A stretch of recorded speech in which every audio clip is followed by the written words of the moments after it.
Thanks to everyone for being here.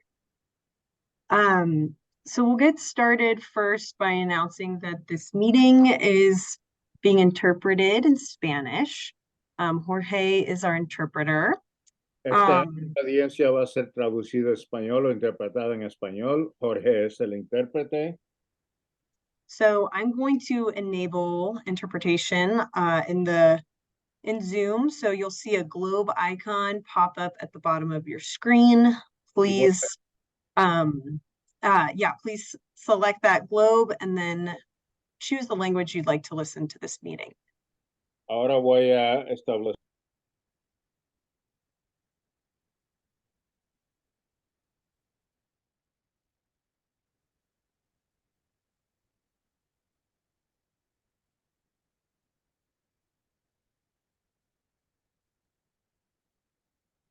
Okay.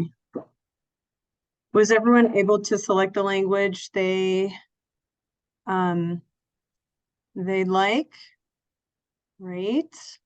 Adonai, everything good over in the Spanish channel? I think I keep hearing you, but I think I have to mute you now. Is that right? Did you go to the globe and select Spanish? Yeah. Okay. But Adonai, try going out and then back in. okay. Like going either to original audio or hitting English and then going back to Spanish. Okay. I am now in Spanish. We can hear you here though. Yes. Huh. That's interesting. Yeah, I think I have to mute you, and that way I'm not gonna listen to twice. Yeah. Okay. So I'm gonna go ahead and do that. Okay. Are other folks in the Spanish channel kind of hearing two voices, both mine and Jorge's?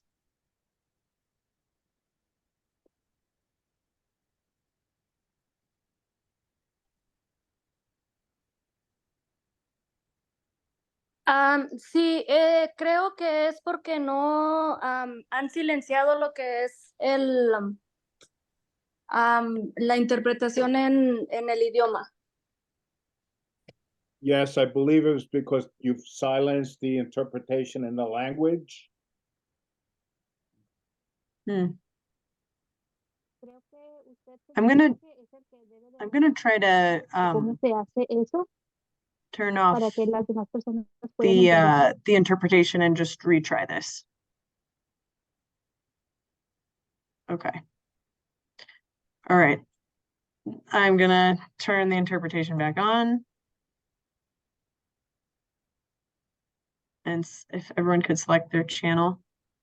Is that working?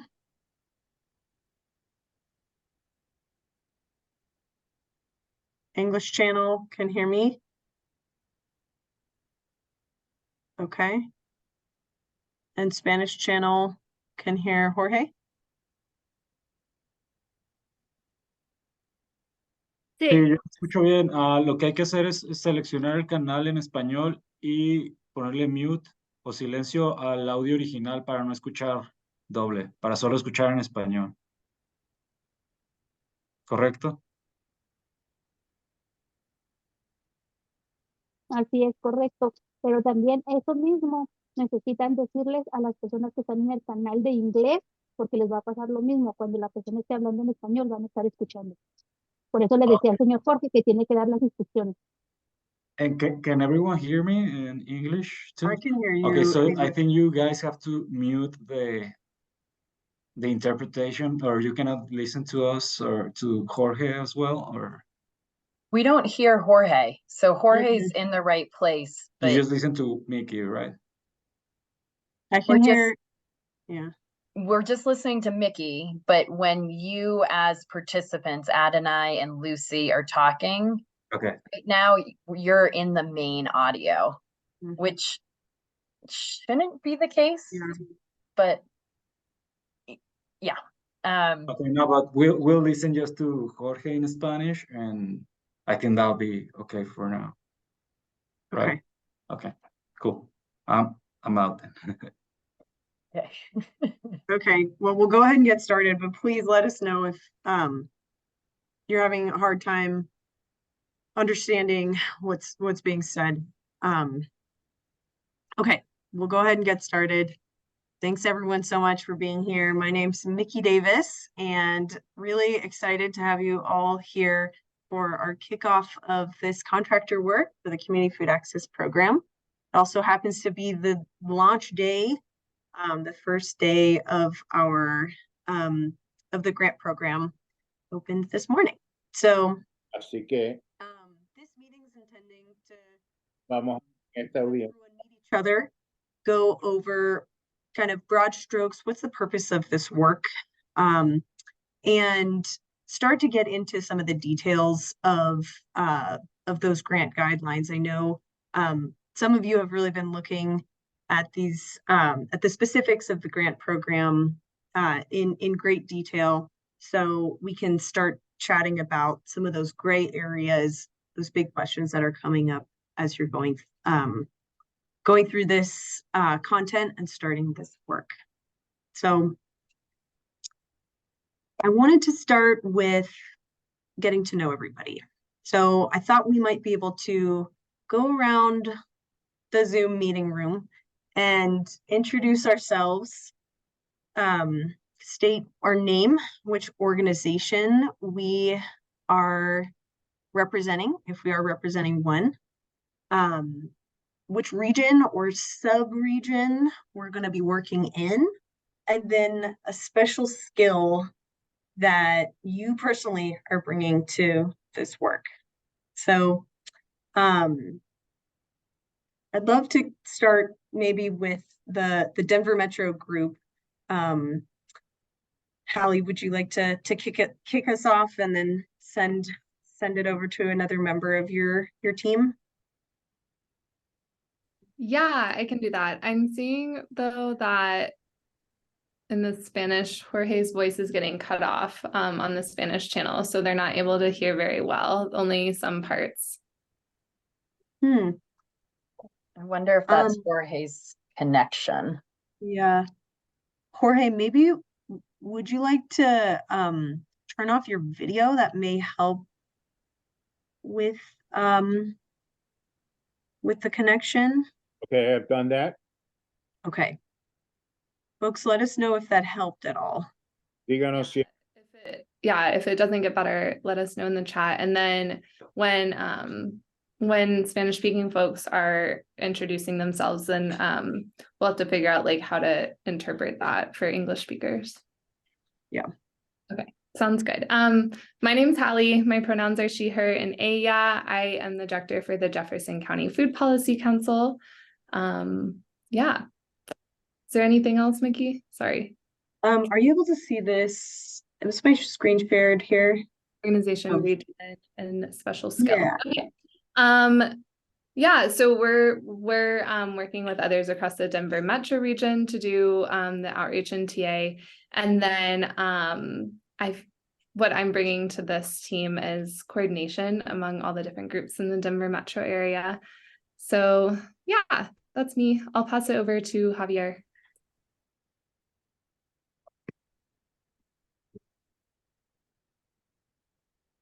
Okay, it sounds like Javier or Jorge's voice is still cutting off. Jorge, do you have any thoughts for improving your connection? Maybe if calling in by phone would help. I guess. Is there any way that we could do this consecutively within the time frame? We had hoped to cover quite a bit today, Jorge. Sorry. Do you want me to call in? I'll be happy to.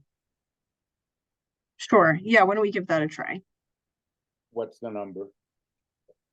I think actually I'll need to enable that. Yeah, I would have to make the phone number the interpreter.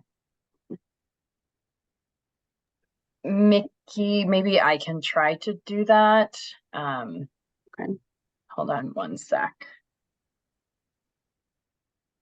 So sorry, everyone. Usually this is not as complicated. Usualmente esto no es. So Jorge, do you have access to the phone number, the Zoom phone number for this? Would it be in the invitation I received? Yes. Okay, 1 second. Okay. Hold on.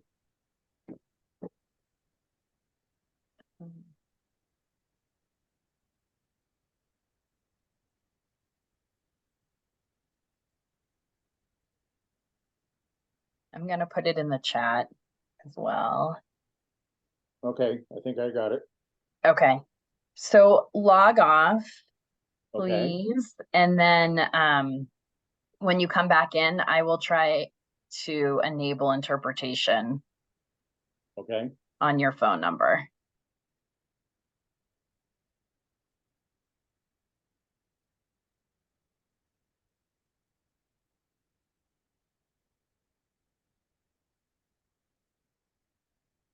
Mickey, will you briefly make me the host? Mhm.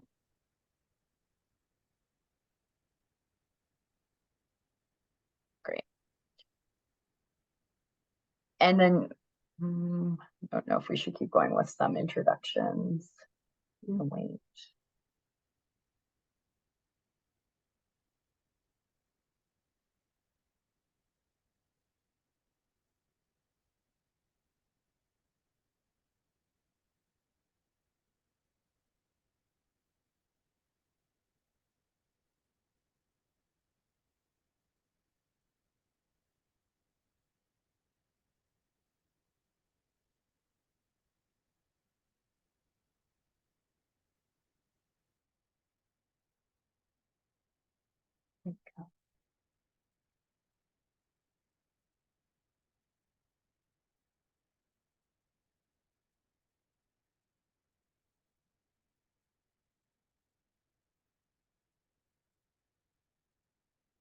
Thanks, Amanda. Thanks, Adonai.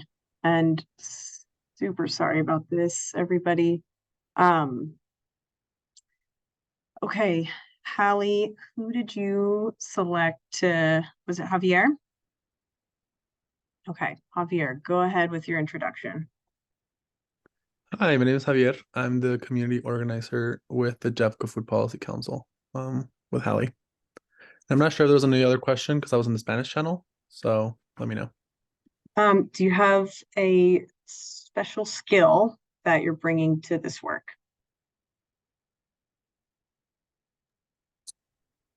That's a good question. I think my special skill is that I have been working directly with communities for a few years, so I have a really good experience like connecting with them and getting them to engage with us. Thank you. Great to have you here. Who's next in your team?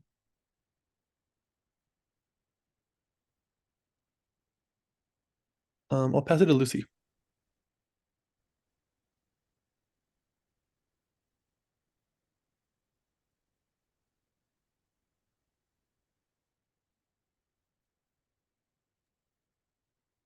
Buenas tardes, mi nombre es Lucy Huereca, soy parte de Latinas Community Connection Services.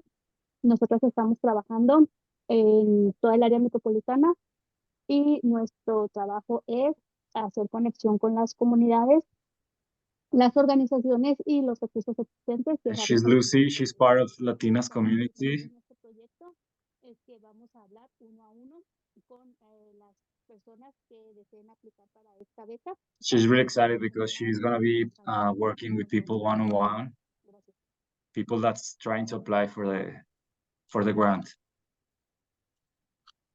Awesome. Good to have you here, Lucy. Thank you. Do you have someone else that you'd like to pass it to on your team? Nora, por favor. Hola, buenas tardes. Yo soy Nora Martínez y al igual que Nora Lucy, Martínez, soy parte de Latinas Community part of Connection Latinas Services. Community Connections Como lo Services. sí, nosotros somos una compañía que nos dedicamos a lo que viene siendo navegación, consultoría They do community navigation, consulting, Entonces, ella outreach. nos describió muy bien lo que nosotros vamos a hacer en este proyecto y estamos felices de colaborar con ustedes. Very happy to collaborate in the Y project. se la voy a pasar a Eli. And she's gonna put Ellie now.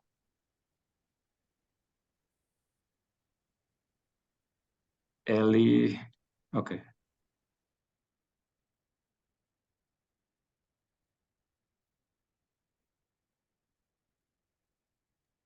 I think that was passed over to Eileen. Eileen, yeah. Lo siento. Okay. My name is Eileen, and I am with a co-founder of a new nonprofit. That's the hat I'm wearing today. That's called Ag and Food Lab.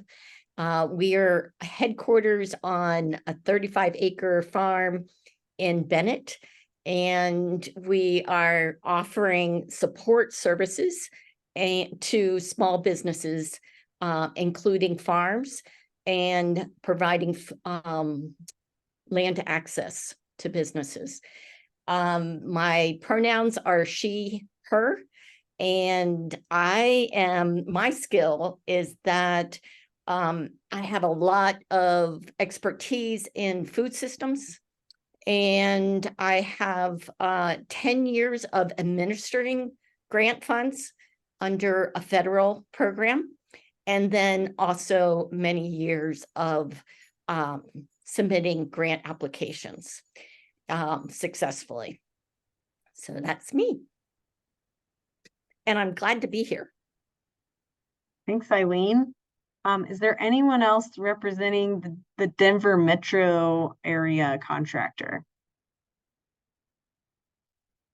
Hey everyone, my name is Angela Fraser Tong, and my pronouns are she, her, and I'm on the Community Advisory Board of Jeffco Food Policy Council, which is how I got involved with this project. And prior to moving to Denver, I worked on a similar citywide program in New Orleans that assisted small food retailers with selling fresh fruits and vegetables with infrastructure and things like that. So I was the program coordinator on that program. So the skill I bring is just understanding the needs of small food retailers and providing one-on-one technical assistance and kind of building those trusting relationships. So I'm happy to be here. Awesome. Thanks for being here. Okay. Anyone else on that team, Hallie? That's everyone who is on the call right now. Okay, great.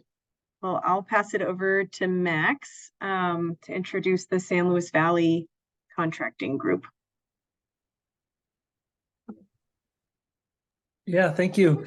I'm Max Gibson. I'm co-director at the San Luis Valley Local Foods Coalition.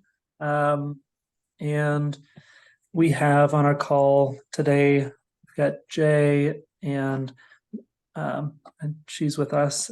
Aiva is with us. And then also Joanne, who's with Huerfano County. We're subcontracting out. And my strength related to this, I would say, is not wanting to recreate the wheel. So we have a community food and ag assessment that we've been doing across the 6 counties of the San Luis Valley that Jay is leading with Aiva's support. And this will slide very well into that, where we have kind of promotion network already created through that, and then also through our Valley Roots Food Hub. So just putting it in the pipe that's already there. So Max, glad we could be in the pipe. Who'd you like to pass it to from your team? Jay, you want to go?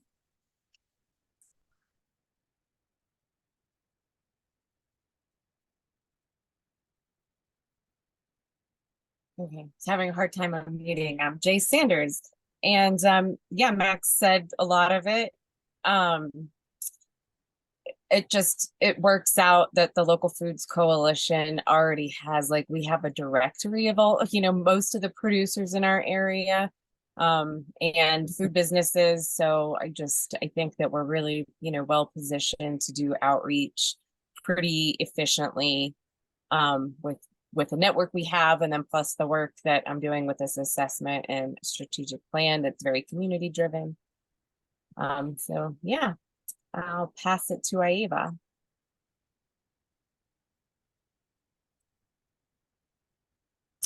Hi there, can you guys hear me? Yes.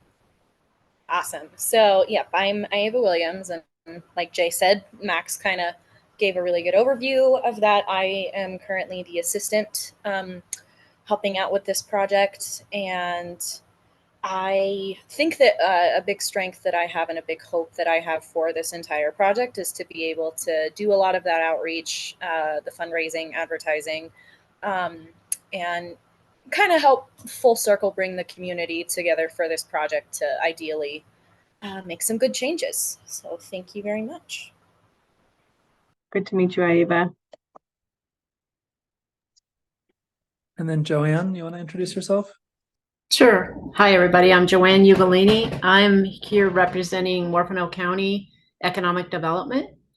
I currently own a retail store, Local Roots Market in Morphinell County. And I guess it's not really a super skill or anything, but born and raised on a centennial farm here in Walsenburg. So got long history of farming and ag in Morphinell County. Wonderful. Thanks for being with us, Joanne. Okay. Did that round out the San Luis Valley team, I think? Great. All right, we'll pass it over to Lauren. Hi, everyone. My name is Lauren Ames.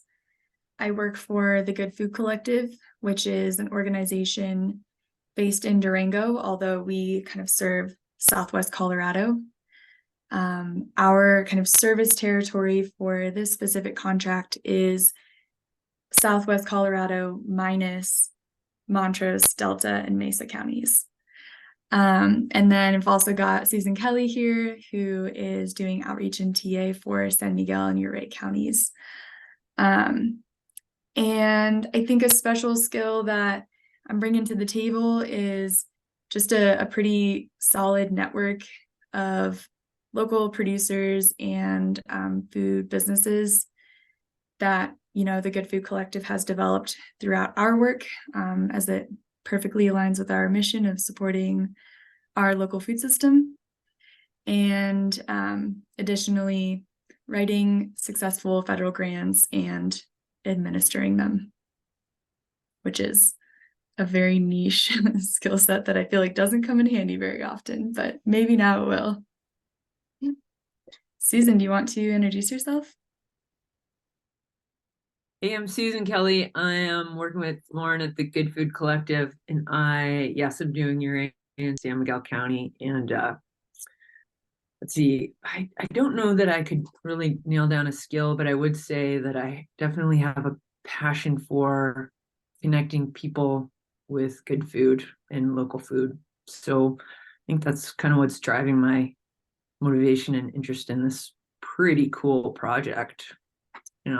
Yeah, so thanks. Thank you, Susan. I noticed that Esther joined. Esther, we are just introducing ourselves, what region we're serving, and a special skill you're bringing to this work, if you'd like to introduce yourself.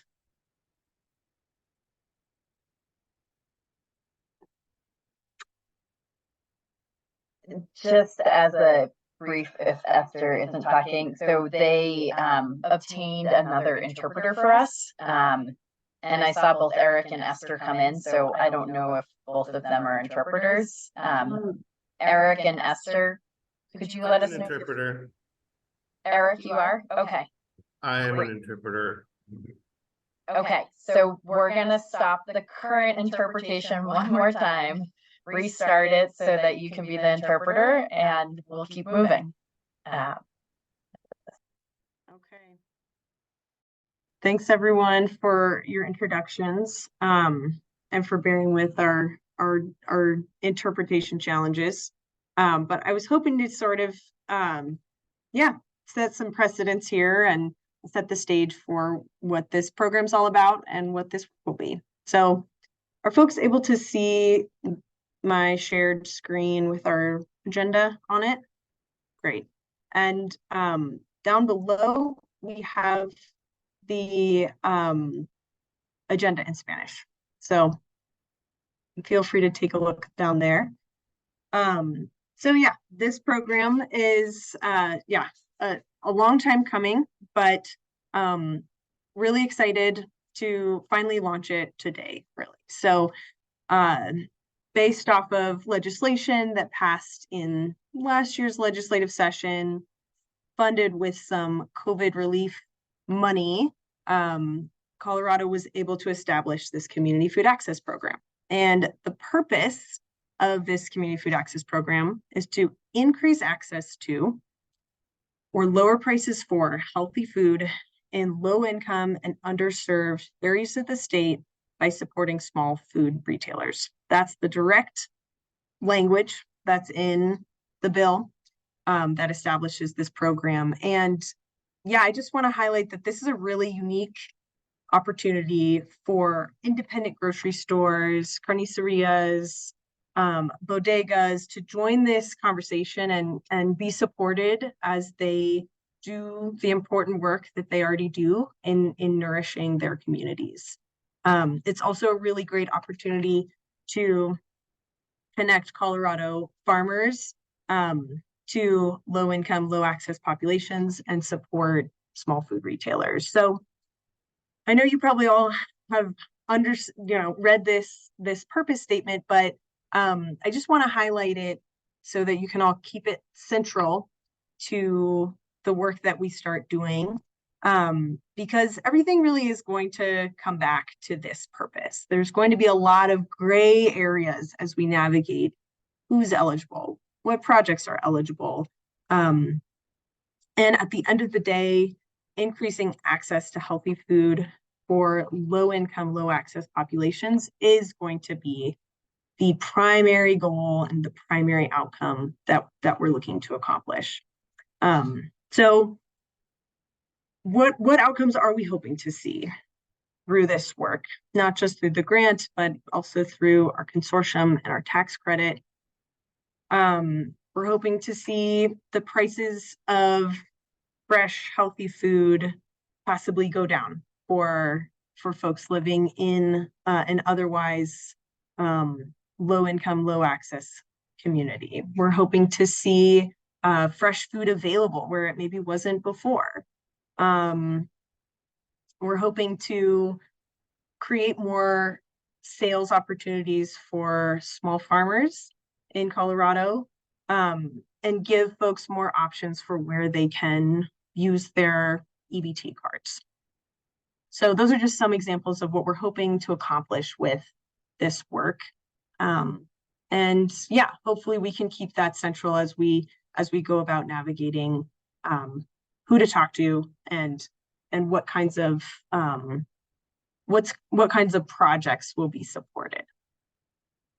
We really are seeing a lot of potential here, not only to accomplish these outcomes, but also to set up an opportunity for these small businesses to be better connected to more resources, either through the state, through local government, or just by the connection with all of you and your vast networks of resources and other actors in the space regionally. So we're really seeing a lot of potential here for not just what this grant program and consortium and tax credit are able to pull off, but also the connection that you all will make with these small businesses.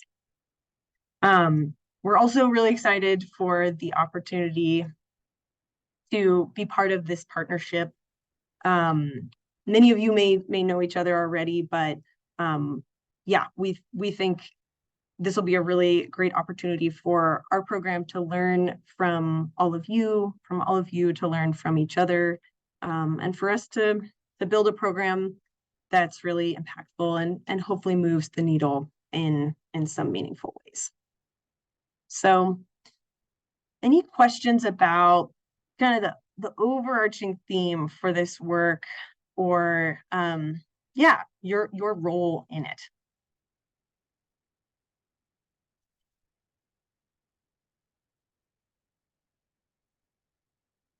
Wonderful.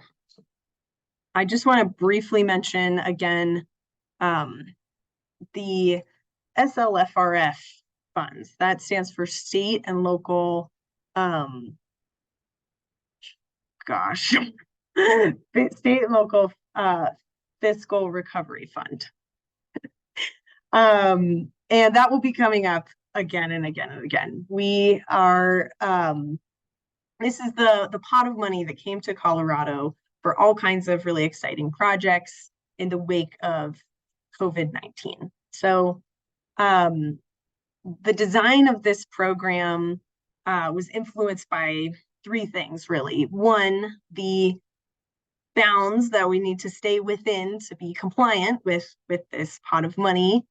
Two, the legislation that was written to establish this program. And three, stakeholder engagement, public conversations with members of the public, community members, and our advisory committee to really help us hone in on how this program should look.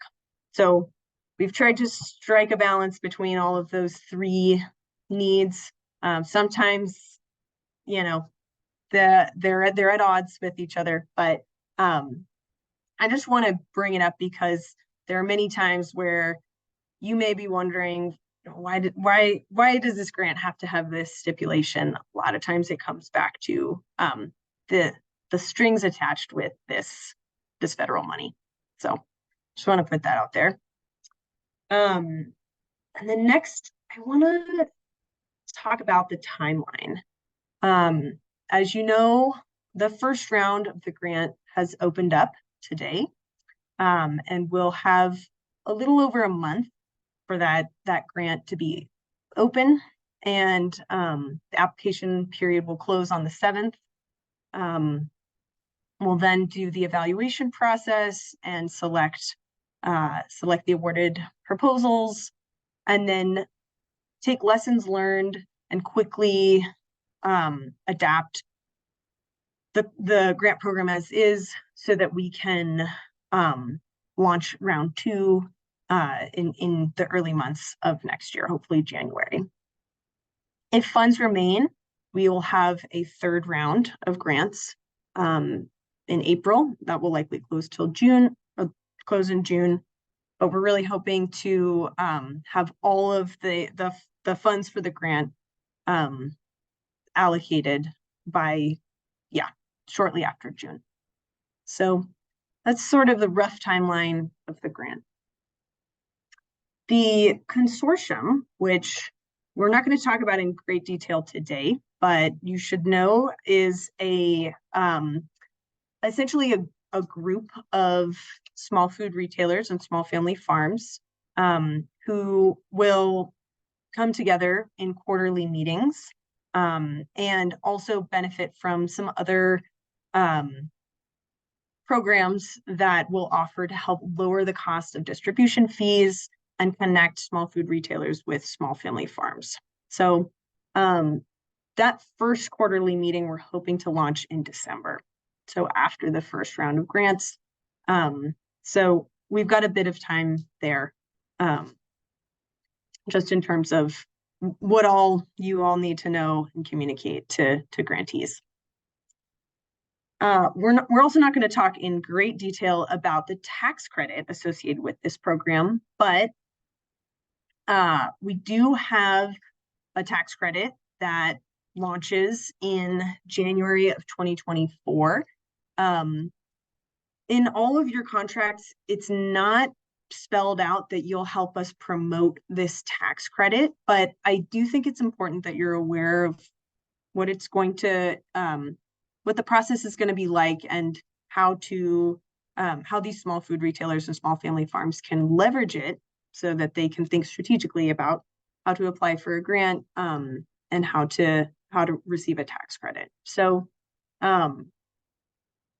we'll be talking in a lot more detail about the tax credit, but you should know that it will start in January 2024 and go through December 2030.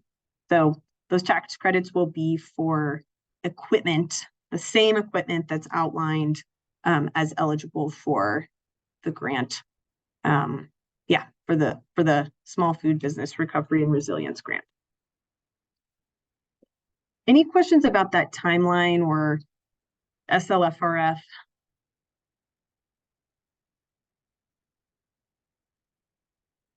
Okay. All right. Well, what I'm going to do now is stop sharing. No, I think what I can do is just switch over here to start looking at the specifics of the grant. I'm gonna put the link to, actually, I'm gonna put the link to the grant guidelines in Spanish here in our chat. So feel free to open those up and follow along. Is everyone able to see the grant guidelines? I might make it a bit bigger. It's a little too big. Okay. All right, how's that? Cool. All right.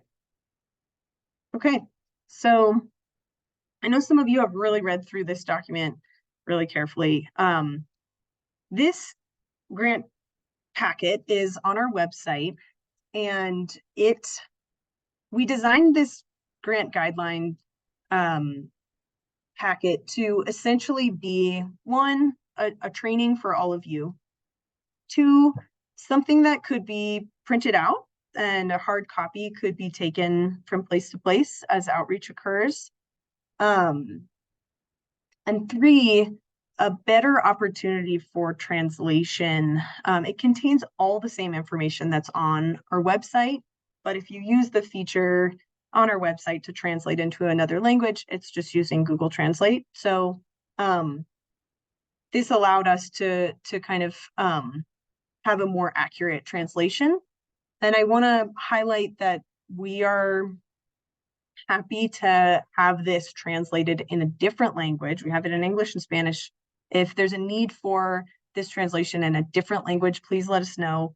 I think we said at least 10 days before the end of the application period, and we'll get this translated. So, yeah, I thought we could go through this grant guidelines, talk about some of those gray areas, and at 4:30, we'll switch to talking about our marketing toolkit that we've developed. So how's that sound? Cool. Great. Okay, so first page here, you can see table of contents. This is a lengthy document. We tried to put everything one might need in this. This is sort of our background that we described with some contact information. But let's jump into who's eligible for this grant.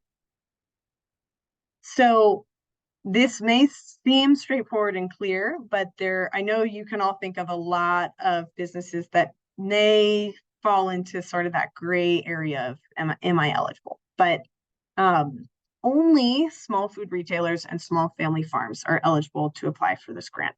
So a small food retail business is Colorado owned and operated, independently owned or managed by a nonprofit, has less than 10,000 square feet of retail space. So that's not including a backstock area, parking, just the area where retailers have customers. carries at least 3 categories of staple foods, which we'll discuss, and is located in or provides food to local, state, or federally defined low-income, low-access neighborhoods. We'll talk about that too. So all of that, or a small food retail business is a farmer's market or a farm direct operation like a farm stand or a CSA that is already or demonstrates an intent to become SNAP and WIC authorized where allowed. Mickey, will you just hit slideshow option so it shows up a little bit bigger? Thank you. Is that better? Yes, Cool. thanks. Thanks, Amanda. Does anybody have any questions about the small food retailer definition?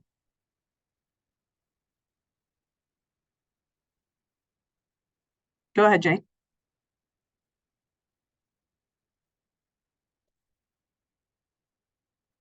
I just want to make sure that because I was told before, but it's not explicitly in here that food hubs don't qualify. Or do they? Did it change? Unless there is an element of the food hub that meets this definition. So if the food hub has a retail, you know, a place where people can come in and buy food, then yes. But a food hub that's only doing distribution wouldn't count. If the food hub has a pop-up market on 1 day a week, they would fall more into this farmers market or farm direct definition of small food retailer. Does that help to clarify?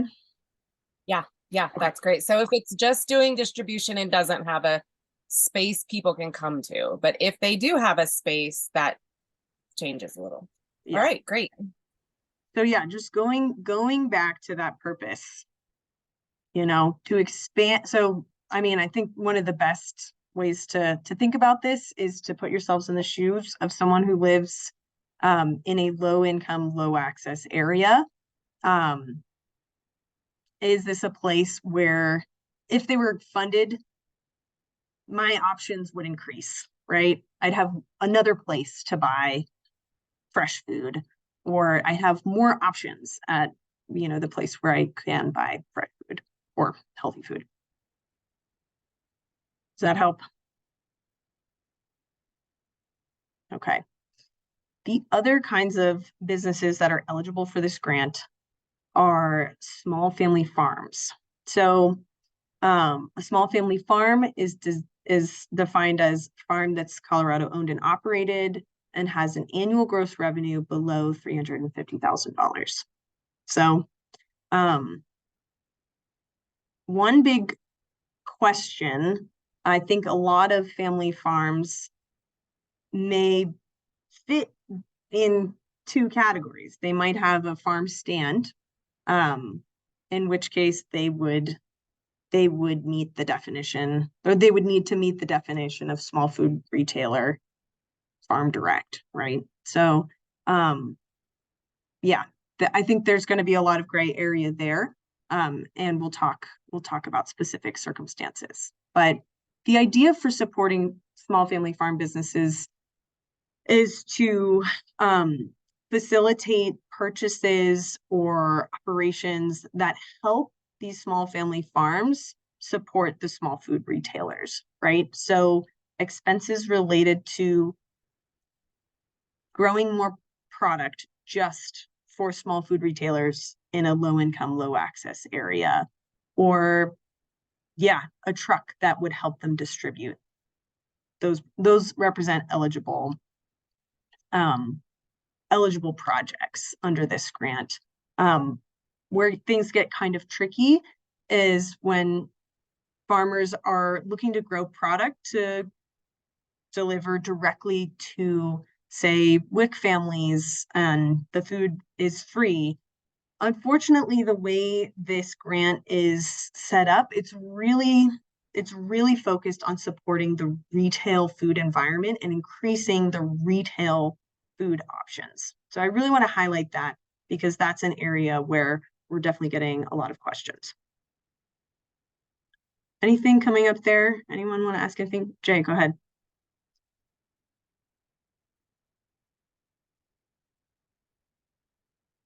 Is there anything else that qualifies that you're going to need to see that qualifies somebody as a farm? Because I know a lot of people growing food, but they may not be registered as a farm with the state or with whoever. And so I'm just wondering, like, are you going to ask to see state filings or IRS documents?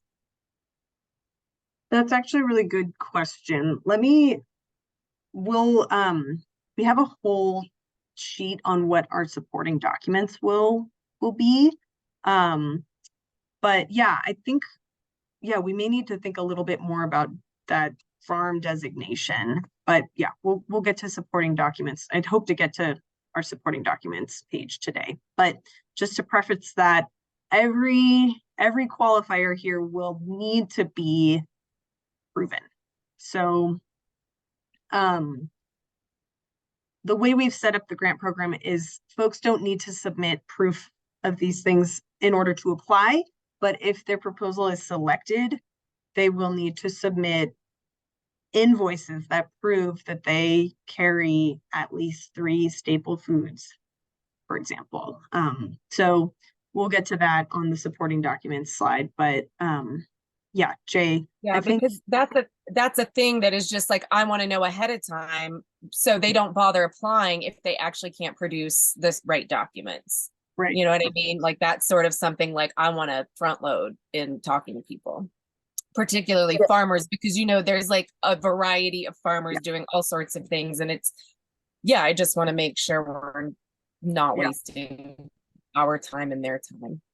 Jay, one of the easiest ways I would say to start with that is finding out if they file a Schedule F on their taxes. Like that will not only tell us that their gross revenue is below 350,000, then they're filing as a farm enterprise, whether it's full-time or part-time. If we can accept other forms of proof, we can let you know, but I think that's the most straightforward way for farmers to know that they qualify.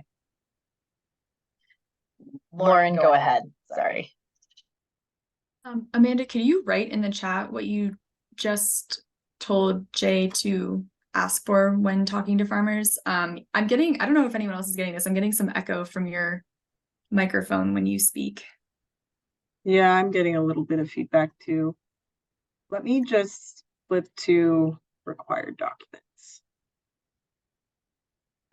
So see this Schedule F, Lauren? That's what Amanda was referring to. Awesome, thank you. I had a separate question as well. Go ahead. So kind of going back to eligibility for farmers, I just want to make sure that I'm thinking about this correctly. If I'm sitting down with a farmer, it seems like the correct order of operations to determine if they're eligible is, are you a small family Colorado owned and operated farm, aka gross revenue under 350K? And then if yes, do you do any direct to consumer sales? And if they do, then they're automatically shot to the retail track. And then they have to meet those requirements of already being SNAP or WIC certified or an intention to become SNAP or WIC certified. And okay, I'll stop there. It depends a little bit, and I'm jumping around because I want to find this question where we're addressing this. So the question lies more on what kind of proposal are you putting out there? Are you a farmer who's asking for point of sales machine and shelving and display case so that you can build out your farm stand so that a community that doesn't have a lot of access to fresh food has an opportunity to shop? Or are you trying to expand your hours, something like that? If so, they'll fall into that small food retailer bucket. If not, if they're looking for purchases to expand their growing capacity so that they can distribute to a retailer in a low income, low access community, then they would fall into that farmer category. And if they are a farmer, sorry, Lauren, if they're a farmer asking for retail expenses, expenses associated with retail operations, they don't need to meet that $350,000. They won't have to prove that piece, or Colorado owned and operated. The only piece they'll need to prove is that they have an intent, or they do already offer SNAP, or they have an intent to become SNAP authorized, we're allowed, or WIC authorized, we're allowed. Does that make sense? It's definitely not super straightforward, but we do have some more guidance here on that question. Yeah, that's helpful, and that is clear to me now. And I guess my next question is how to make that clear when doing outreach in the event that you're not able to like sit down with someone or have like a lengthy phone call and go through all of these nuances. And maybe the answer is that's just not, there's not really a good solution. I mean, I would that's say why there is here, send it to this page of the frequently asked questions, and all of this is on our website as well. And then, you know, if they're still kind of wrapping their heads around it, you know, that would be a chance to follow up questions with you or questions with us. So yeah, I would say, Lauren, if your meeting capacity as far as like, you know, the amount of outreach and assistance you can provide, just direct them over to us. And, you know, one of the three of us will be able to help them one-on-one. Okay, I'm going to try to get back to where we were. Sorry for jumping quickly.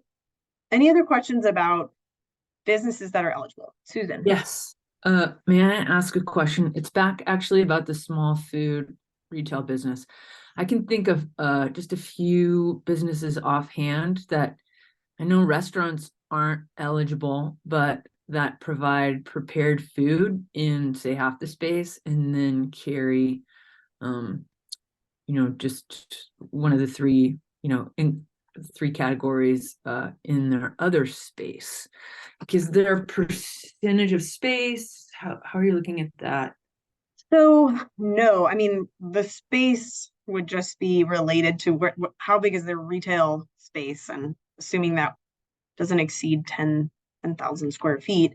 The question again is more back to the proposal. Are they, you know, expenses related to, you know, expanding their restaurant or prepared food business wouldn't be in line with this grant program. But if they're a restaurant and they're one of the only places to get groceries in a wide radius, and they're looking for some equipment or operating expenses that they can build out their grocery element, that is a compelling proposal, and they would be eligible. One thing we've spoken with our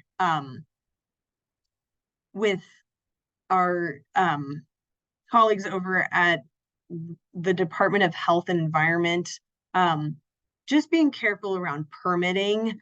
A lot of these businesses have permits to do a specific kind of volume or a specific kind of food sales. So, you know, just making sure that their proposal is in line with with the permit they already have, or the kinds of permitting that they're aware that they'll need to get a new permit.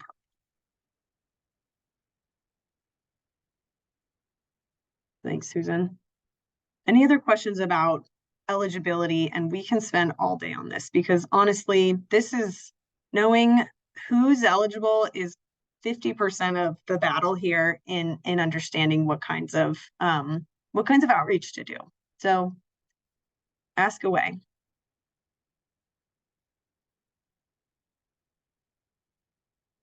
Oh, Lucy, go ahead.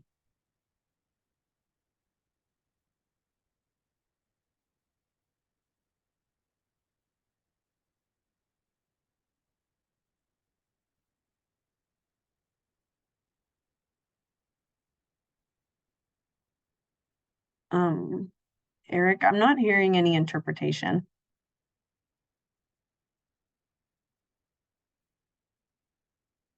Can you hear me in English or not?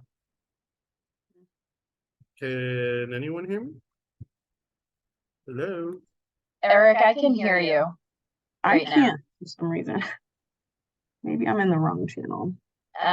Lauren, can you hear Eric when he was just talking? I could. Okay, so in the English channel, you can hear me, and in this, I've been interpreting in the Spanish channel the whole time. Right, which has been good, but for Lucy's question, are you able to interpret it so Mickey can hear it? I'm not hearing any question, and I'm not seeing any question in the chat. Where's the question? Oh, it sounded like I thought Lucy had asked in the Spanish channel just a minute ago. Okay, let me hear, because I didn't hear anybody.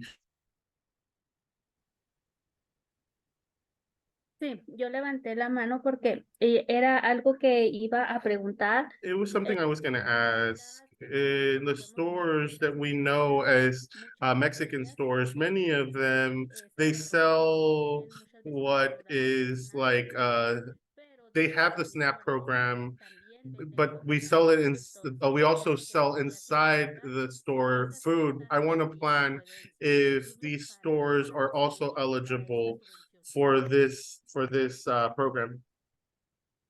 Okay, I think I figured out my issue, but halfway through what Lucy said. I'm so sorry. Does someone mind just paraphrasing? Disculpe, ¿podría repetir su pregunta? Okay, sorry.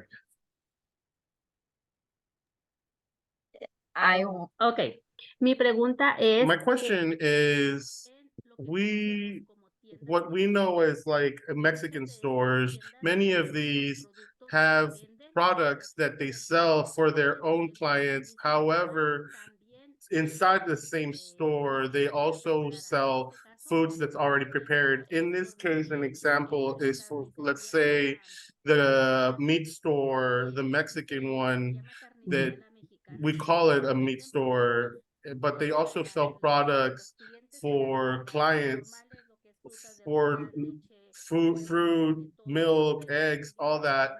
They also sell prepared food inside that store. So my question is, can they sell prepared food, and that can they also apply for this program? Thank you. Sorry, I had to repeat so many times, but yes, that's, I'm understanding that to be kind of similar to the question Susan just asked, which is, yeah, as long as you meet that definition and you sell at least 3 categories of staple foods, and we'll go over what those are.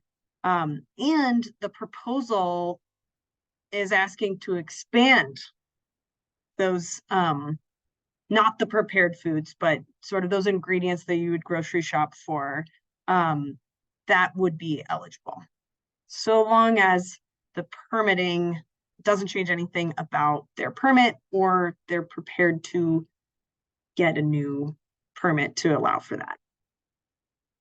We can get into more specific circumstances and situations. Definitely, Lucy. Gracias. Thank you. Okay. Thank you. All right. So Lucy's question and Susan's question bring up, yeah, the need for clarification about what's a staple food and what's a healthy food, and what's the point of two different definitions. So staple food is defined by the federal government, and that's how we're determining eligibility for those stores. So in order to be eligible, a store needs to carry a meat of some kind. So that includes poultry, fish, up to 3 kinds of plant-based protein sources, as well as varieties of plant-based meat analogs. Bread or cereals, that would include tortillas and whole grains and a number of things. Vegetables or fruits is a third category, and dairy alternatives is the fourth category. So in the application, if you're applying as a small food retailer, a store, you'll need to say, you'll need, and then later need to prove that you carry at least 3 of these 4. So a couple things here: hot foods, prepared foods. Well, yeah, hot and ready to eat foods don't qualify as staple foods. So things like a rotisserie chicken actually doesn't count in that meat category. However, these, like a commercially processed mixture. So for example, top ramen, that's got a grain in there. It has some dehydrated vegetables in there. It might have dehydrated meats in there. That can only count towards 1 of the categories, not 3, but it does count. And then coffee, tea, beverages, candy, spices, those don't count towards any category. So staple foods are important to understand what they are, but know that that's just for determining if the business is eligible. In terms of what kinds of foods this grant is interested in increasing access to, that term is healthy foods. And we left that definition pretty open. So the intent here was to allow for healthy foods to reflect the needs of a community. There may be plenty of access to fresh fruits and vegetables, but limited access to high quality proteins in a particular community. So you can read our definition of healthy food here, but it's pretty wide open. So to reiterate, to be eligible, and this is again just for a store, small food retailer, not even, not the farmer's market, not the farm stand. You've got to carry 3 out of the 4 of these food categories listed, but the proposal can be focused on, something a little bit more that doesn't need to fall into one of these staple food categories. Hot and ready food and prepared foods are not part of healthy foods, however. So that's important to note. So yeah, we're still sticking in that grocery mentality, not prepared foods, but yeah, that's the food definitions here. Any questions about those?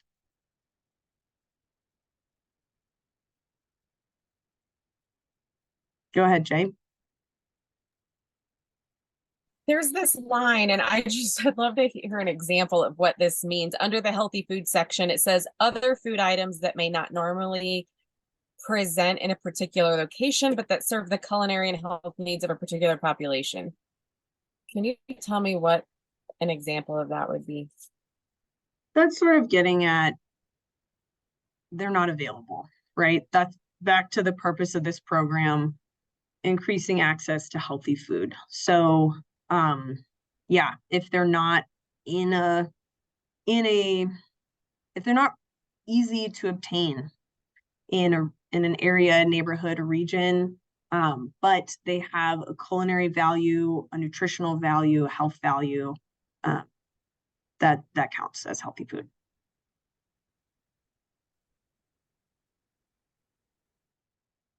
Any other questions about what counts as a healthy food?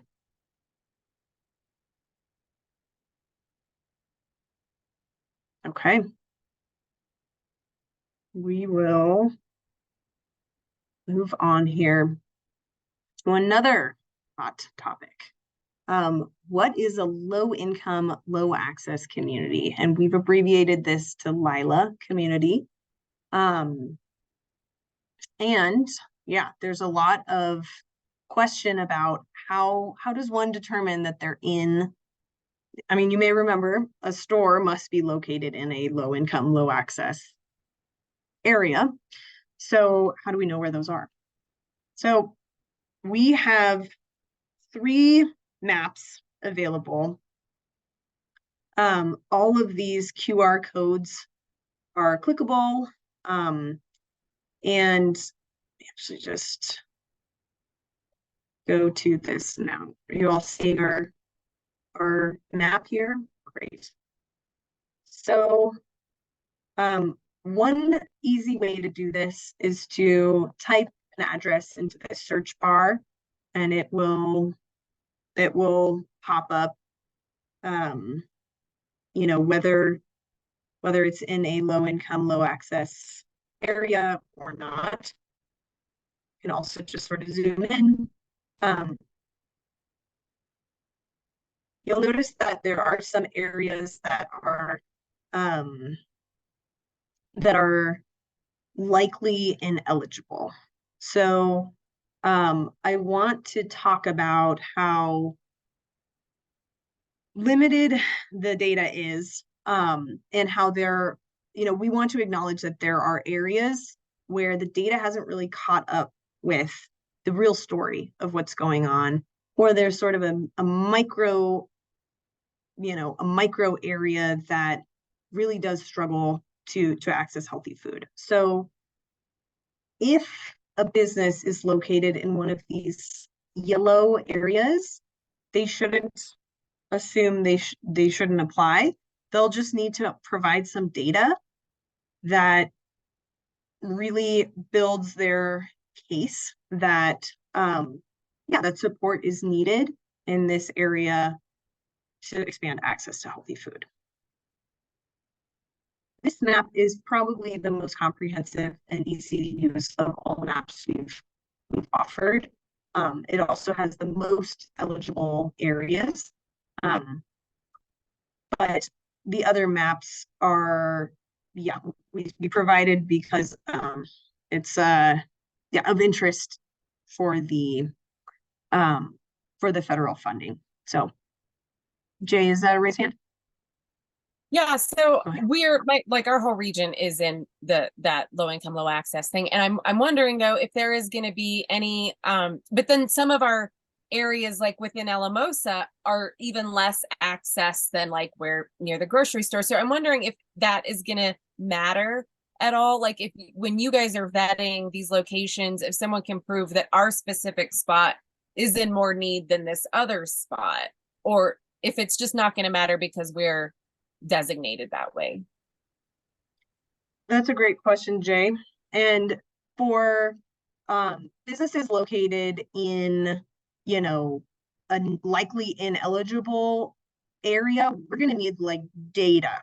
We're going to need locally recently aggregated data that supports their claim. So businesses located in a purple area won't need to provide this evidence. However, every applicant is going to be asked what the landscape of accessing healthy food is like.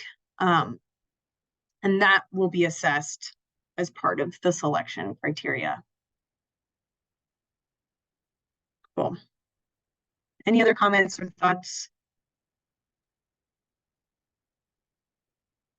Is there a qualifier when you say accessing healthy food, affordable healthy food? I'm looking at that. Affordability. And I know a lot of folks who are in sort of that San Miguel County region who struggle to get affordable healthy food. Yeah. Thank you. Affordability is part of access. So it would just be more of a case building a case for that.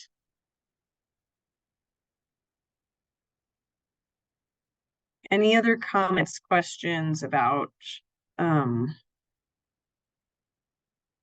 low income, low access? I think one other thing I'd like to say is for farmers markets, for farm stands, we are interested in that physical location of where are you providing that retail opportunity. But for farms, the line of questioning is more which low income, low access community will benefit from your proposal. So it'll be less important that the farm's address falls in a low income, low access area. It'll be more important for them to outline what area, which even specific store, specific retailer, will you be, expanding access to. If that makes sense. Any other comments here? Flip back to our grant guidelines. Okay. All right. So the next few pages outline our eligible uses, and we can go through these one at a time, but I really want to highlight this statement here at the bottom that just emphasizes that no matter what is being requested, it's really got to tie back to how is this going to result in expanded access for folks living on a low income with low access. So yeah, in every case that that argument will need to be made. So we're really expecting a lot of equipment requests. We've outlined some of those here. We also have spelled out some uses that are not eligible in the equipment category. So yeah, anything related to alcoholic beverages, prepared food, hot and ready food. Yeah, I'll let you all kind of read every line on your own, but any questions about what kind of equipment uses are eligible or not eligible?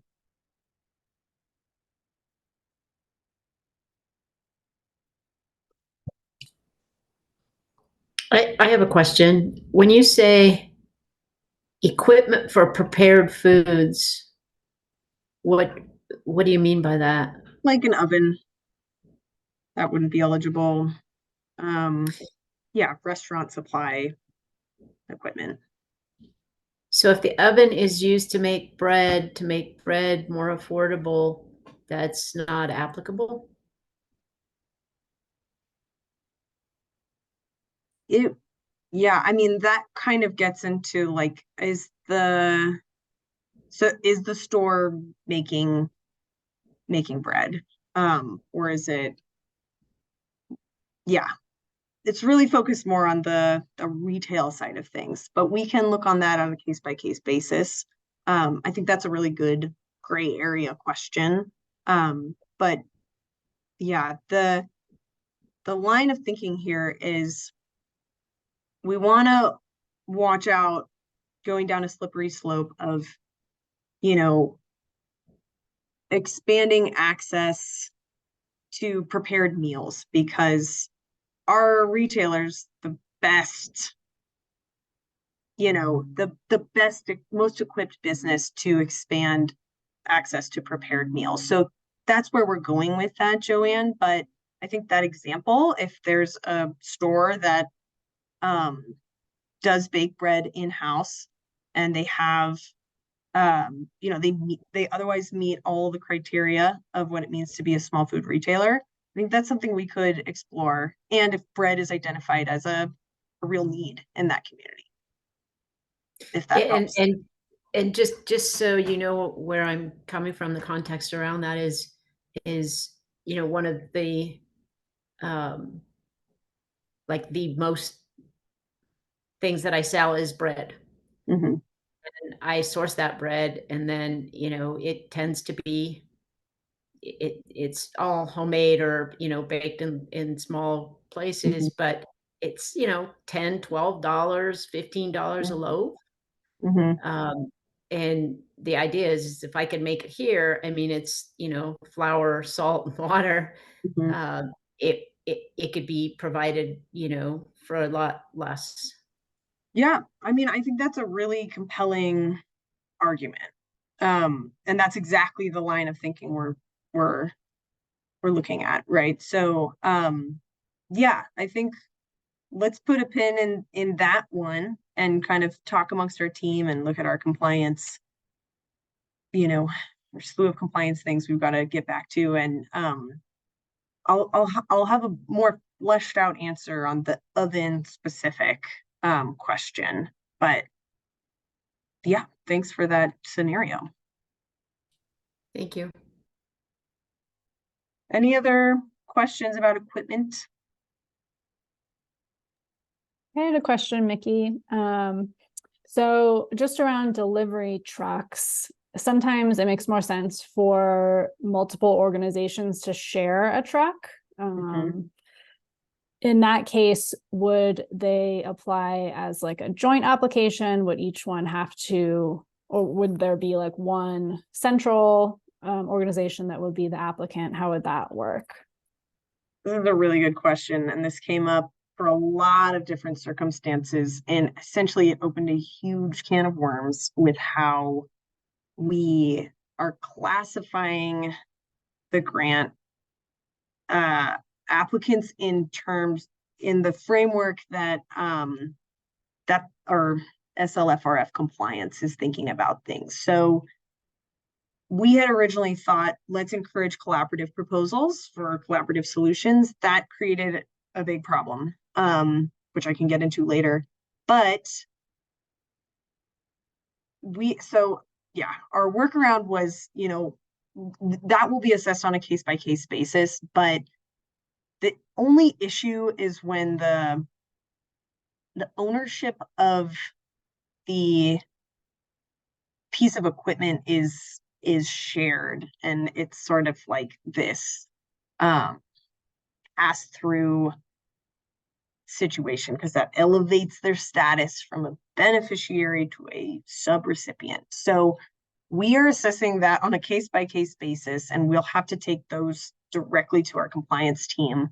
But for the purposes of how to promote that, I think I would, you know, as you're going about, and if that's coming up, let's navigate that together, you know, the potential applicants, our team, and outreach contractors. So I'm sorry that's not a better answer, but we do understand that's something that could, one, be really useful, and two, is going to come up a lot. I had a follow-up question on that because similarly, I've had conversations in the idea and vision for a shared delivery truck has come up. And so Mickey, if I'm hearing you right, if it sounds like there's less of a gray area and less of a problem if one business can claim ownership over the delivery van, and then the model for like sharing it out would be underneath their ownership of the asset. Yeah.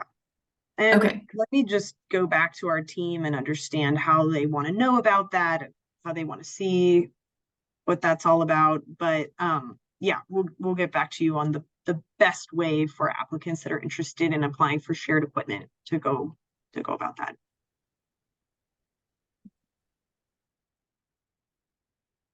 Any other questions about equipment? Okay, we've got a few more minutes before we switch over to talking about the marketing toolkit.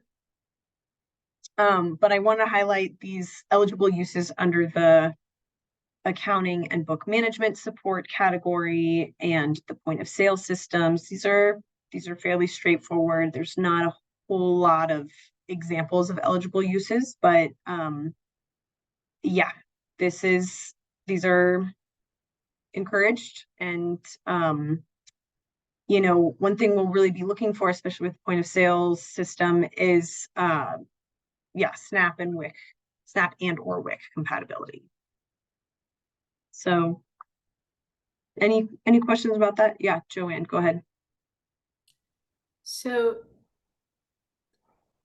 I have a POS. I got certified to do to accept EBT SNAP benefits, but you then have to get more equipment to do that, and it's to do that is like a monthly fee. Mm-hmm.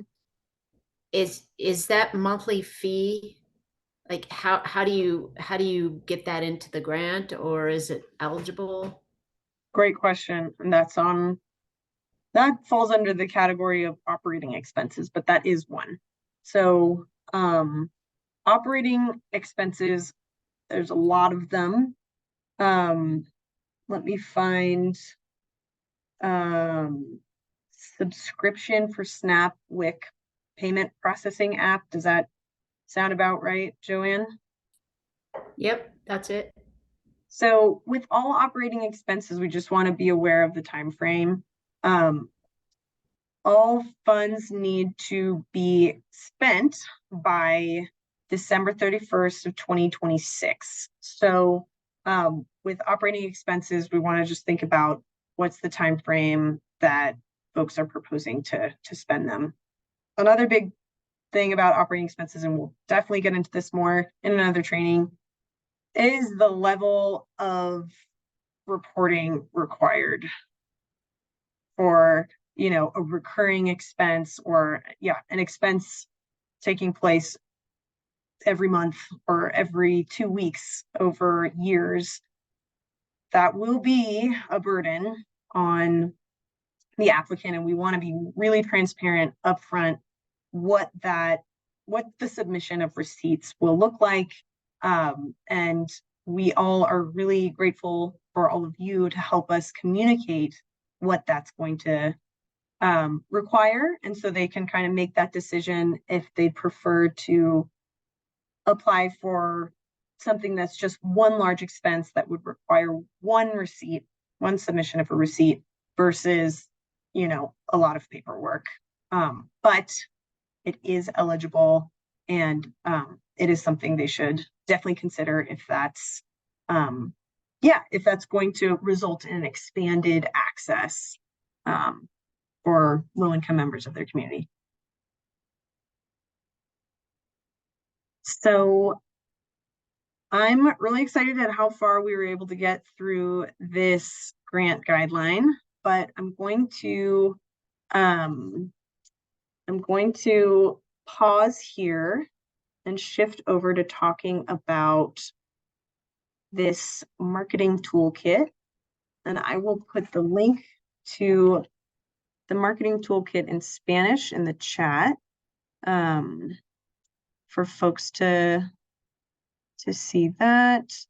And then I'm going to turn it over to Sonia to introduce how to use a marketing toolkit and other things. So Sonia is part of our communications team here at the Colorado Department of Agriculture. And take it away, Sonia. Hi, thank you for the introduction. I'm going to try to put both of these up on the screen. Do I have privileges? Do you know? Do I have screen sharing? Yep, I gave you co-host, and everyone actually can share. Oh, okay, cool. So I'm going to go ahead and share my screen so that I can just kind of show you what I'm talking about. And so here we have the Community Food Access Toolkit. And I just want you to know how to navigate it, because, you know, it can be a little intimidating at first glance, but it's actually designed to make things a lot easier. So jumping right in, we have the table of contents. Now, all of these hyperlinks are only going to relocate you on this document. So if you say, I want to know how to use the toolkit, you click on it, and then you click on the link that pops up, and it'll automatically take you to that heading. And that's all that this is just a way to navigate. If you just want to get to the email part of the toolkit, you click there and the document will relocate you. But all of this information is just in this order, and it's just kind of a summary of what you have in the toolkit. Okay. And so we start here, and basically we understand that not everybody masters all of the different platforms, social media, and ways of getting your messages across. And so what we like to do is design messages and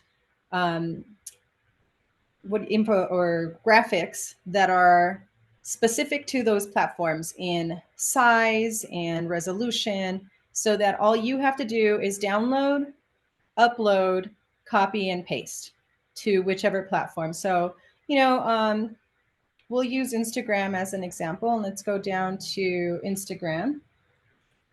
And I'll go do the same on the Spanish document. And so basically we have, this reminder is for you.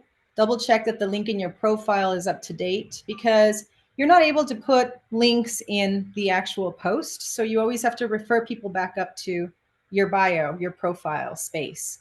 And in that, in that space, you have a link that'll hopefully take people closer to where you want them to get to with this Instagram post. And then we give you ideas for hashtags, but these are just ideas. These aren't concrete. These are what we feel like have lots of following. Sometimes you're not sure if, for those of us that aren't sure about how much a hashtag can do on Instagram. So each of these hashtags is its own album. And so, for instance, if I go in and I just want to see what's being posted on Instagram about food justice, what I will do is I'll run a search for my hashtag food justice. And everybody in the Instagram world that has ever used this hashtag, their post will come up. And so that's how we want you to understand the reach, right? So if this album or this particular word is a giant word that lots of people have posted to, it's because lots of people will look up the word, or it's because it's a very popular word to run searches on, and it'll help to actually distribute your messaging. So that's how, in a nutshell, how those hashtags can serve you. We have post number 1. We have given 4 different images here. And is there, let me see. Is there a folder for these images? I'm sorry, Mickey. Do you know if there's a folder with the high-res images? I don't think that Kate made those. Okay, and that's fine. What we'll do is we'll insert that. But these images are designed for you to download onto your computer. And here, let me see if I have a way of doing that here. Here, well, what I'm going to do is make sure that we have this, we will have all these images here, and what we'll do is we'll enter here that a folder that says high res. So you'll enter this folder, go, and you'll see all of these images that are available to you. You pick the images that you want to use. Instagram, you can use more than one, or you can just use one, but these are actually sized for Instagram. So, all of the dimensions and all of the images and the words, everything is already kind of set up for Instagram. So feel free to use one or two, or one or two in an album post, or you can spread your posts and post today and use a different image later on down the road. Here we have some example copy for you. Do you own a small store and want to expand access to healthy food? So this messaging is designed to reach your audience, and in a way that is professional and credible, but also not super technical, that it doesn't sound like a normal voice. So we've put a lot of thought into the messaging and the actual structure of the messages. And so we expect that for the most part, you can just copy and paste here. So what you'll do is you'll come in, you'll highlight the part that you want to copy it, and take it into your Instagram post and paste it. Where the highlights are, make sure that you address those highlights, because we don't want you to paste this sentence that says insert organization name can help you submit an application. We want you to put your organization in there. Also, feel free to add hashtags that you are comfortable with and that you use. because you know that people go to them. Like for instance, if you're in a certain district or you're in a certain area, you want to say hashtag Platte River or whatever it is, right? And let's see, we give you post number 2. So we try to offer enough of a variety. If you feel compelled to change the messaging, and we highly encourage you to reach out to us just to make sure that we're all still aligned and we're all saying the same thing, that the message hasn't changed so much that it could get us or you in trouble, that we're not, you know, fulfilling a misinterpretation. So if you do feel compelled, we are completely open to working with that. You just let us know.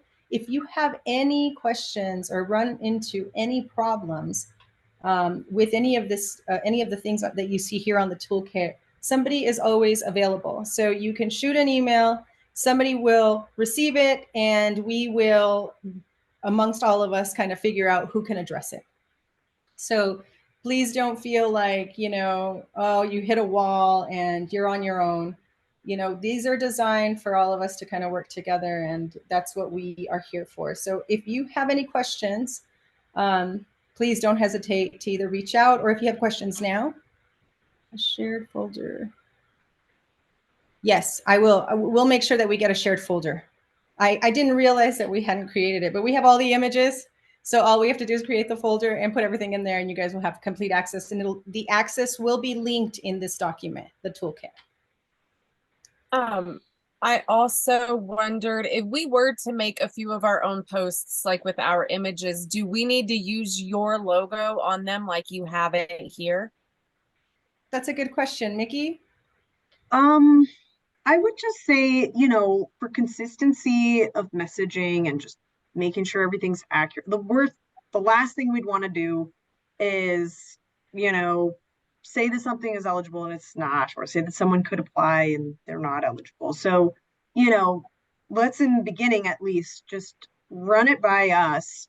And then in terms of logoing, I think we'll determine that on a case-by-case basis. If you're promoting something that's, you know, other, you know, like an event you may be doing, and you're also promoting other programs, or you have other objectives that are specific to your organization, you don't necessarily need to put our logo on there. But yeah, let's just work together on that. Yeah, it could be a case-by-case basis, I think.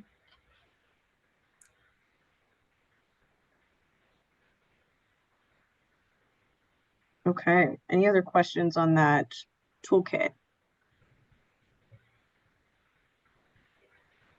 All right, well, Sonia, appreciate you popping in.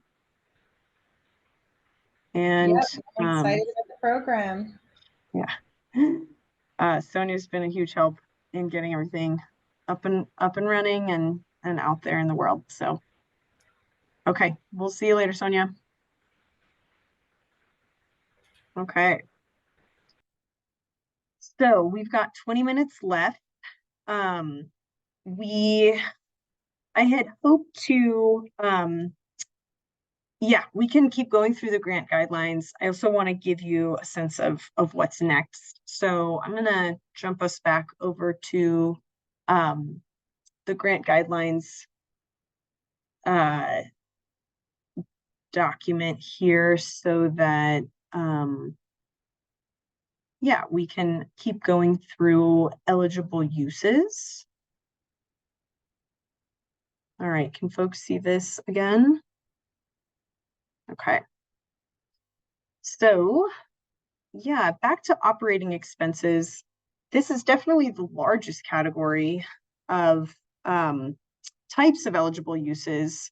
And these are really designed to really support and enhance those proposals. We know that if someone's buying a large piece of equipment, it might be helpful to have some, to use some money to help install it. Maybe a contractor come and help install it. So yeah, these operating expenses include a lot of, yeah, a lot of expenses that are sort of tangential to these operations. So again, with all of these eligible uses, it's always going to come back to how is this expanding and increasing, lowering prices for healthy food. So let me see if I can.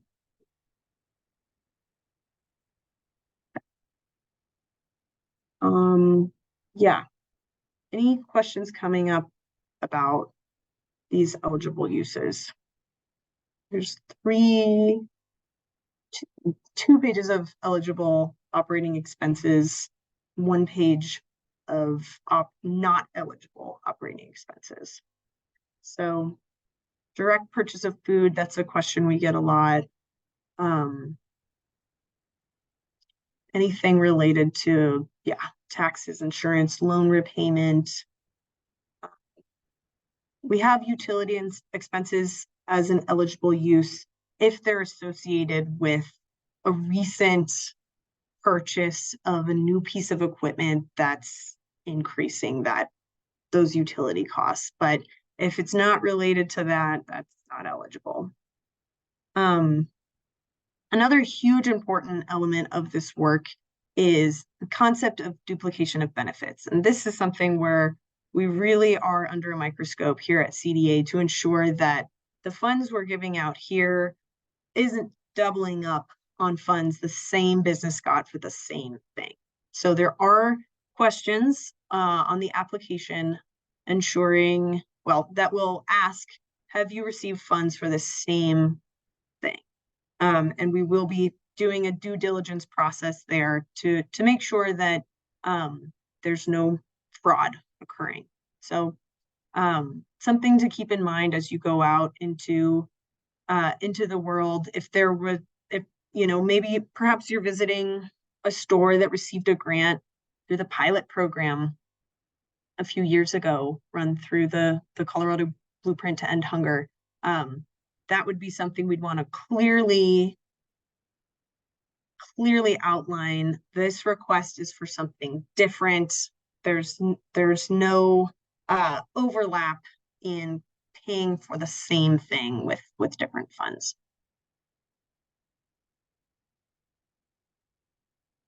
There's also this sort of in the same vein, this concept of supplanting. So this is actually really challenging to me to wrap my mind around, because a lot of what we're asking folks to do is, in addition, we're going to be asking folks that are already working full time to take on projects, time associated with something else.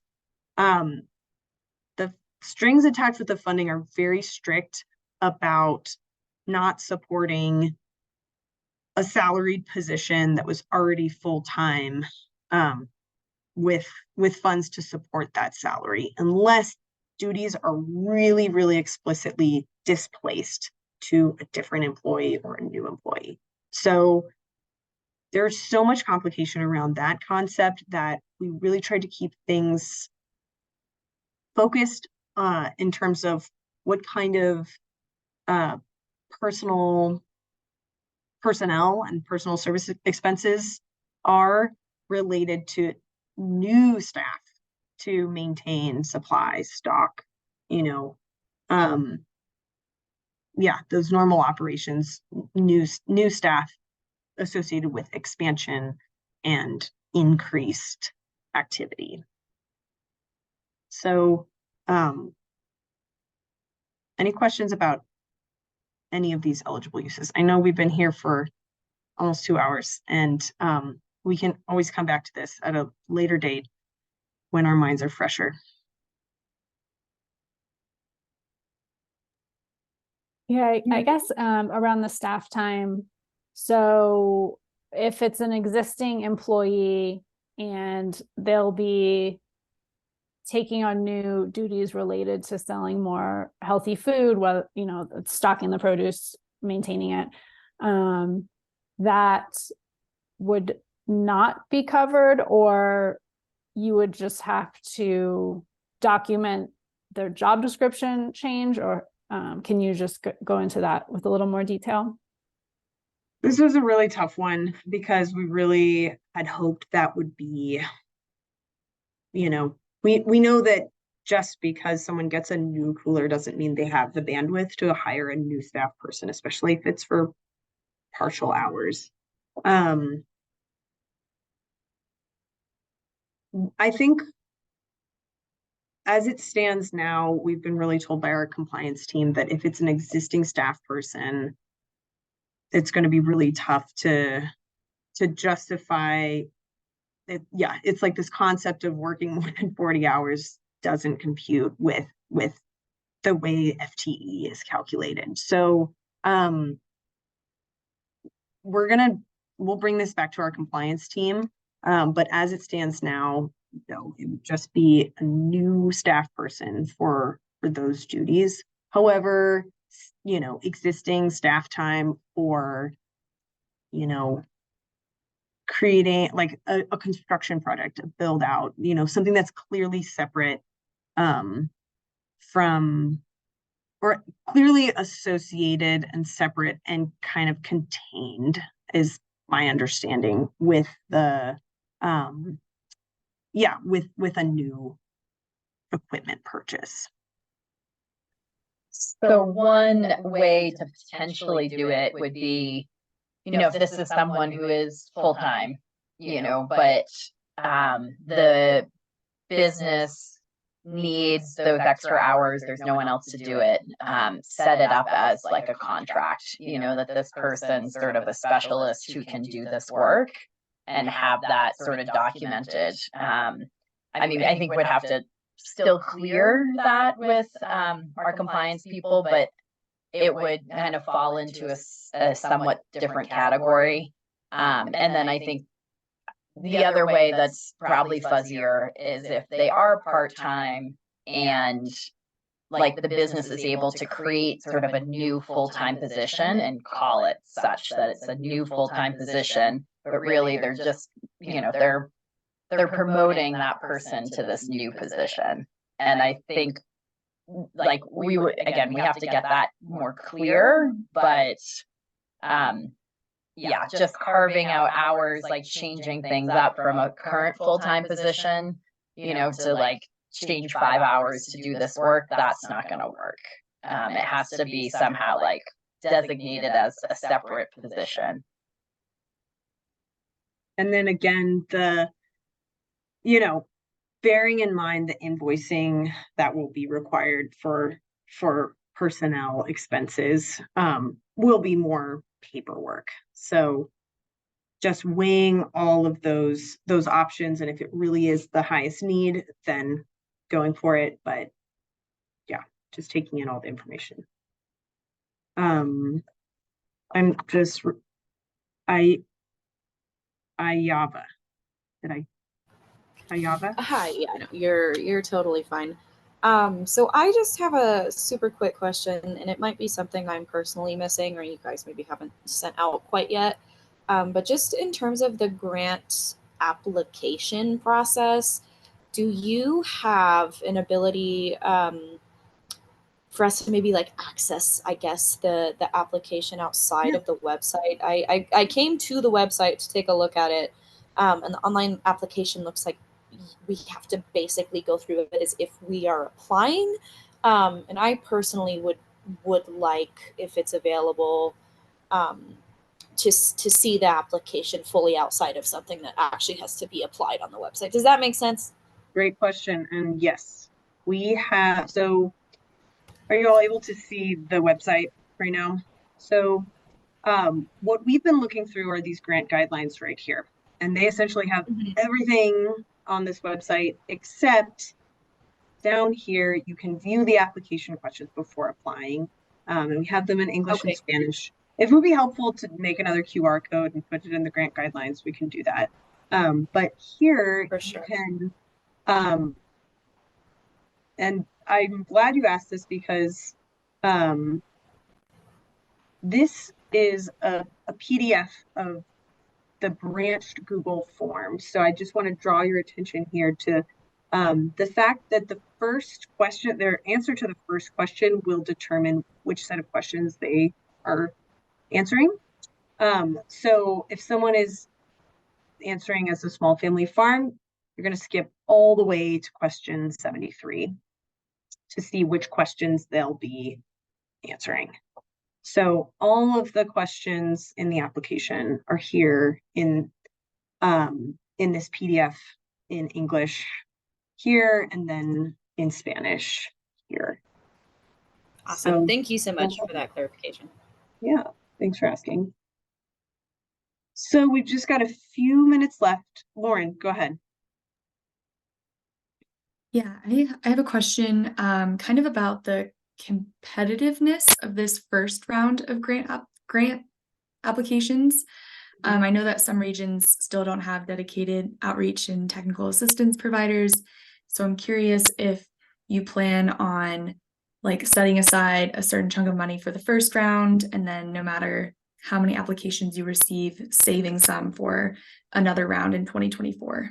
Yeah, that's exactly what we're doing. We're capping the first round at 2.5 million, and we may not grant it all out if we're not seeing these quality proposals, and that will buy us a little bit more time, not only to, you know, try to get an outreach and TA provider in those empty regions, but also for those really seasonal businesses like farmers markets, just acknowledging that the winter is a little bit of a better time to apply. So yes, to answer your question, we will be earmarking the majority of the funds for the second round.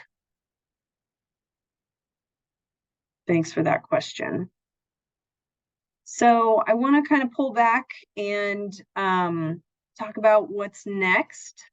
I know that it's been a long road for contracting, and I want to thank everyone for just bearing with these state processes that, you know, are also influenced by federal funding, that have kind of made that process drag. So we'll be really keen on trying to get those contracts signed and all of those insurance requirements squared away. And we really appreciate you working with your fiscal agents and your insurance agents to navigate those waters. And, you know, myself, Kathy, Amanda, Adonai, and I are here to answer questions on that. So once we get a better sense of when contracts will be signed, we'll start to schedule some more trainings. So we're planning to have a training where we cover best practices for working with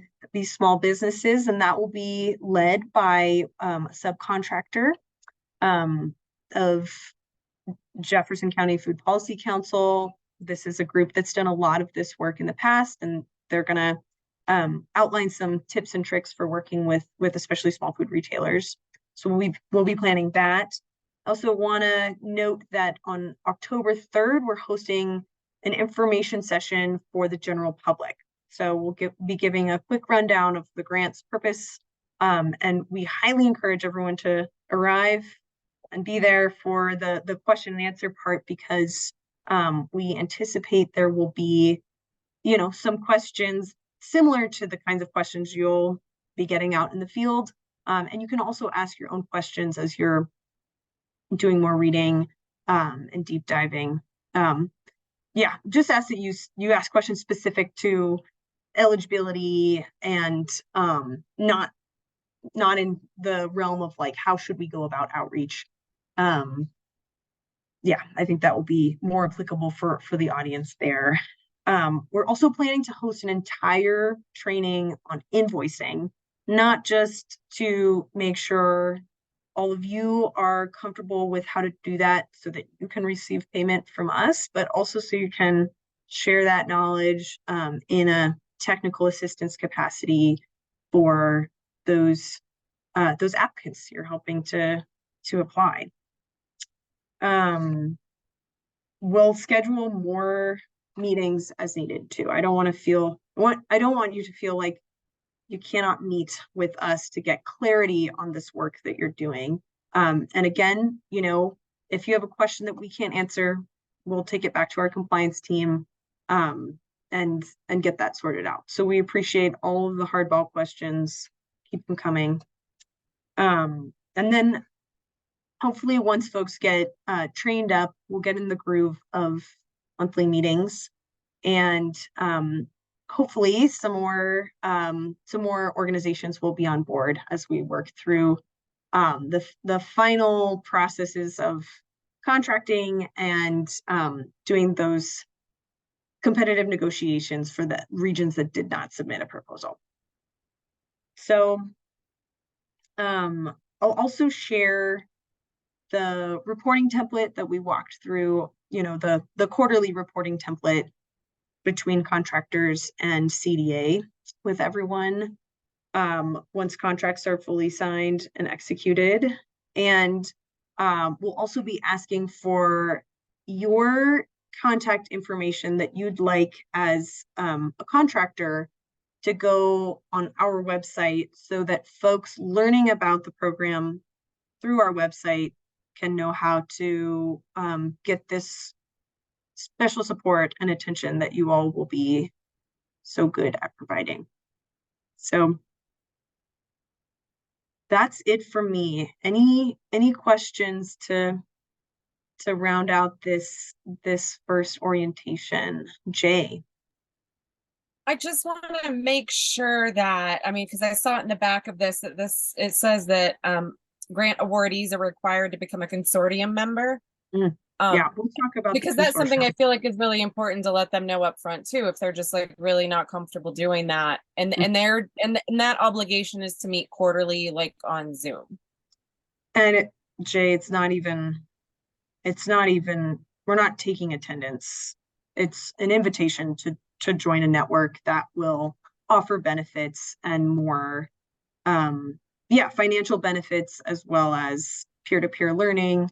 The consortium is still in the process of developing itself. So that we'll talk in depth about what the consortium will involve, but know now that we are the two, and this is in the application, the two pieces that will be required will be, they'll be added to a listserv, and you'll receive a newsletter from the consortium, and you'll be invited to quarterly meetings.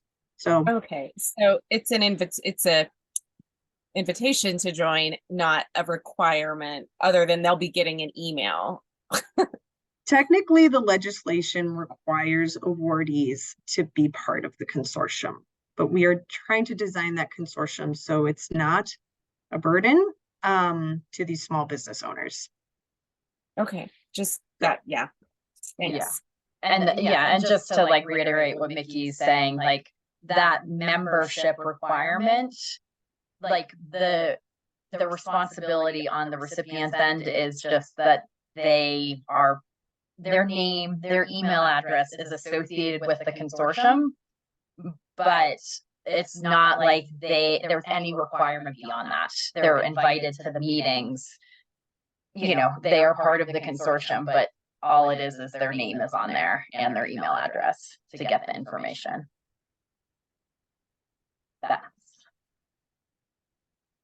Thanks for that question, Jay. All right, well, keep an eye out for a scheduling email from me for our next orientation. And I really appreciate everyone being here today. Super great to meet everyone and to kick this off.